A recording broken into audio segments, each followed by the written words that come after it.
Hey, it's Tucker Carlson. This morning it looks like somebody blew up the Kakhovka Dam in southern Ukraine. The rushing wall of water wiped out entire villages, destroyed a critical hydropower plant, and as of tonight puts the largest nuclear reactor in Europe in danger of melting down. So if this was intentional, it was not a military tactic, it was an act of terrorism. The question is, who did it? Well, let's see. The Kakhovka Dam was effectively Russian. It was built by the Russian government.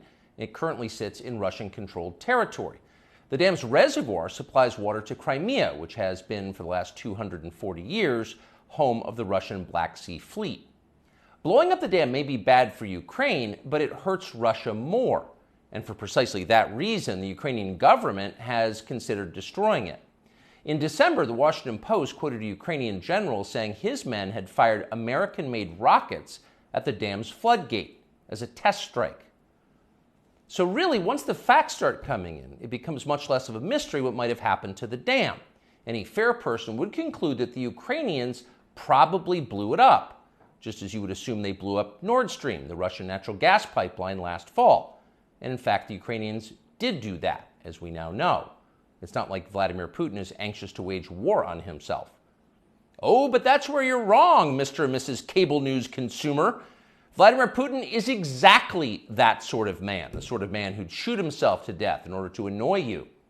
We know this from the American media, which wasted no time this morning in accusing the Russians of sabotaging their own infrastructure.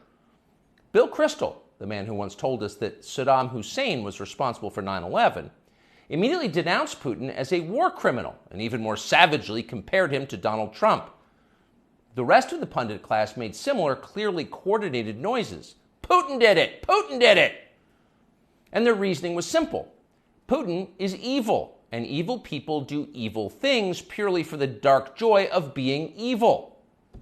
In this specific case, Putin attacked himself, which is the most evil thing you can do, and therefore perfectly in character for a man that evil.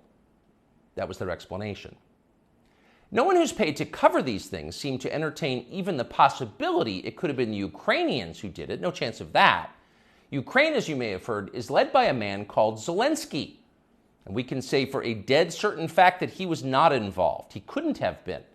Zelensky is too decent for terrorism. Now, you see him on television, and it's true you might form a different impression. Sweaty and rat-like, a comedian turned oligarch, a persecutor of Christians, a friend of BlackRock. But don't believe your own eyes. Actually, Mr. Zelensky is a very good man. The best, really. As George W. Bush once noted, he is our generation's Winston Churchill. Of all the people in the world, our shifty, dead-eyed Ukrainian friend in the tracksuit is uniquely incapable of blowing up a dam. He's literally a living saint, a man in whom there is no sin. That's why Lindsey Graham is so attracted to him. They're just two good people, hanging out together and being good. And like all good people, when they meet in person, they spend a lot of time talking about killing people and laughing like friends do. Here's the pair last week. Free or die. Free or die. Now you are free. Yes. And we will be. And the Russians are dying. It's the best money we've ever spent. Thank you so much. No, it's... The Russians are dying. It's the best money we've ever spent, Graham says. A smile spreads across his thin, quivering lips as he forms the words. He looks like a starving man contemplating a breakfast buffet. The aroma of death has aroused Lindsey Graham. Thanks so much, replies Zelensky. He feels the same way. See, there's nothing dark here. Just two middle-aged guys celebrating the killing of a population. They don't seem like the kind of people who'd enjoy flooding villages or starting a famine. And in any case, who cares if they are? It's really not your business. Your job is to support Ukraine.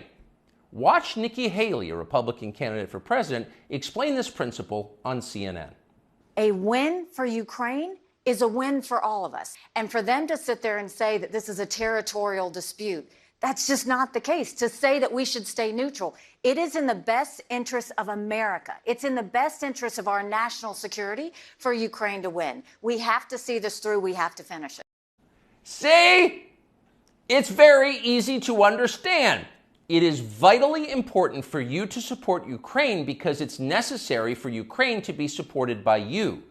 Your support is mandatory until it's finished, whatever it is, and whatever that means. So shut up and support Ukraine, or else you're in trouble.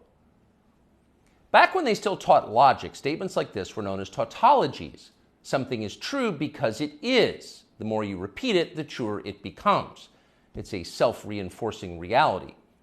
There was a time when tautologies were considered illegitimate arguments, not to mention hilariously stupid. Only dumb people talk like that. Now everybody in power talks like that. Diversity is our strength. Trans women are women. Zelensky is Churchill. It's all self-evidently true. Doesn't need an explanation, and don't ask questions. Sound familiar? Of course it does. That's the pap they're serving us day after day in steaming, lumpy portions. By this point, it's possible that American citizens are the least informed people in the world. Your average yak herder in Tajikistan knows who blew up the Nord Stream pipeline. It's obvious. Does he think some skinny dude in a dress is actually a girl? Come on. That idea would never occur to him. You've got to be lied to at full volume over a period of years in order to reach conclusions like that. And of course, we have been. The media lie. They do. But mostly they just ignore the stories that matter. What's happened to the hundreds of billions of US dollars we've sent to Ukraine? No clue. Who organized those BLM riots 3 years ago? No one's gotten to the bottom of that. What exactly happened on 9/11? Well, it's still classified. How did Jeffrey Epstein make all that money? How did he die? How about JFK? And so endlessly on. Not only are the media not interested in any of this, they are actively hostile to anybody who is. In journalism, curiosity is the gravest crime. Yesterday, for example, a former Air Force officer who worked for years in military intelligence came forward as a whistleblower to reveal that the U.S. government has physical evidence of crashed non-human-made aircraft, as well as the bodies of the pilots who flew those aircraft. The Pentagon has spent decades studying these otherworldly remains in order to build more technologically advanced weapons systems. Okay, that's what the former intel officer revealed, and it was clear he was telling the truth. In other words, UFOs are actually real, and apparently so is extraterrestrial life. Now we know. In a normal country, this news would qualify as a bombshell, the story of the millennium. But in our country, it doesn't. The whistleblower's account ran on a technology website called The Debrief, which you've probably never heard of.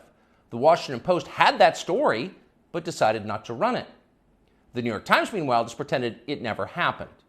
On the front page of the New York Times website this morning, there were 5 stories about Ukraine, as well as 4 stories apiece about Donald Trump, trans people, and climate change, the usual lineup.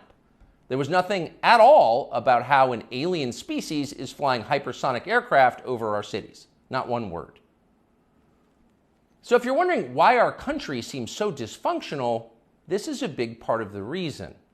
Nobody knows what's happening. A small group of people control access to all relevant information, and the rest of us don't know. We're allowed to yap all we want about racism, but go ahead and talk about something that really matters and see what happens. If you keep it up, they'll make you be quiet. Trust us. That's how they maintain control. When Western tourists first started traveling in large numbers to the Soviet Union in the early 1970s, they found that many Russians had a completely warped understanding of the United States. They thought that Americans lived in grinding poverty, in a state of perpetual race war, and were desperate to flee to the freedom and prosperity of the Eastern Bloc. They thought this because that's what they had been told. They had no way to know otherwise. The few Russians who understood what was really going on in the rest of the world had learned about it from listening to shortwave radio broadcasts, sometimes under the covers so the neighbors wouldn't hear. 50 years later, it is bewildering to consider the ironies here. We're the ones who live in ignorance now. The US government has managed to classify more than 1 billion so-called public documents. So at this point, we can't possibly know what our leaders are doing. We're not allowed to know. By definition, that is not a democracy. Yet it's fine with the media. Secrecy is a powerful tool of control. Stop asking how we got so rich. Here's another story about racism. Go eat each other. That's the program. That's how most of us now live here in the United States. Manipulated by lies, silenced by taboos. It is unhealthy and it's dehumanizing, and we're tired of it. As of today, we've come to Twitter, which we hope will be the shortwave radio under the blankets. We're told there are no gatekeepers here. If that turns out to be false, we'll leave. But in the meantime, we are grateful to be here. We'll be back with much more very soon. People say the news is full of lies.